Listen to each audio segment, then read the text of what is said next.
नाज़रीन करام अस्सलाम वालेकुम। जैसा कि हम सब फ़िज़ाई आलूदगी से तो पहले ही मुतासर हैं, लेकिन ज्यों ही सर्दियां आती हैं तो या सर्दियों के आगाज़ में स्मोक का भी चंद सालों के साथ साथ आगाज़ हो जाता है। तो मेरा वीडियो बनाने का मकसद ये है कि आप लोगों को आगाह किया जाए कि स्मोक क्या है, और मुख्तसरन आपको ये बताऊंगा कि इसकी अक़साम क्या हैं और इसके सेहत पर क्या असरात होते हैं और इससे बचाव कैसे मुमकिन है। तो जिन लोगों ने इस चैनल को सब्सक्राइब नहीं किया तो मेहरबानी करके सब्सक्राइब करें और बेल आइकन को भी प्रेस कर दें।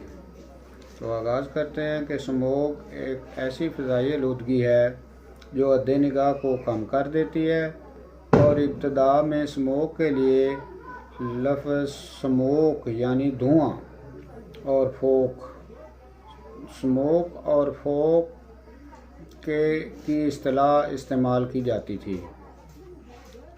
इसका आगाज़ यूरोपीय मुल्कों में से हुआ और हमारे बरे सगीर में, चाइना और इंडिया में ये शिद्दत के साथ आती रही है, और हमारे मुल्क में भी, पाकिस्तान में भी चंद सालों से ये मुसलसल नमूदार हो रही है। तो इसकी वजूहात जानते हैं। ये कोयले के जलने, गुंजान आबादी वाले इलाकों, सनती इलाकों और गाड़ियों वगैरह के धुओं और फसलों की बाक़ियात को जलाने से पैदा होती है। स्मोक की दो अक़साम हैं, उनमें एक को सल्फ्यूरस स्मोक कहा जाता है और दूसरी को फोटोकेमिकल स्मोक कहा जाता है।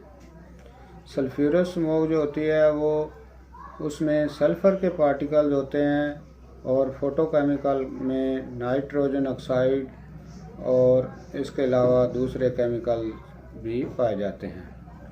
इसके असरात में है कि ये एलर्जी और दमा पैदा करती है, सांस के अमल में रुकावट पैदा करती है, और जिस्म में मुदाफ़त की कमी भी हो सकती है। दिल और इससे मुतल्लिक़ा अमराज भी लाक हो सकते हैं। बचाव जो है, इसके बचाव के लिए जो छोटे पैमाने पर तदाबीर हैं, उनमें यह है कि कम से कम सफ़र किया जाए, यानी स्मोक के दिनों में कम से कम सफ़र करना, और लकड़ियों या बाक़ियात को जलाने से गुरेज किया जाए। नज़ला, ज़ुकाम, खांसी, दमा और आँखों की जलन की सूरत में ये कोशिश की जाए कि कम से कम सफ़र करें और गुंजान आबाद इलाकों या ज़्यादा स्मोक वाली जगहों से दूर रहें। जी मेहरबानी।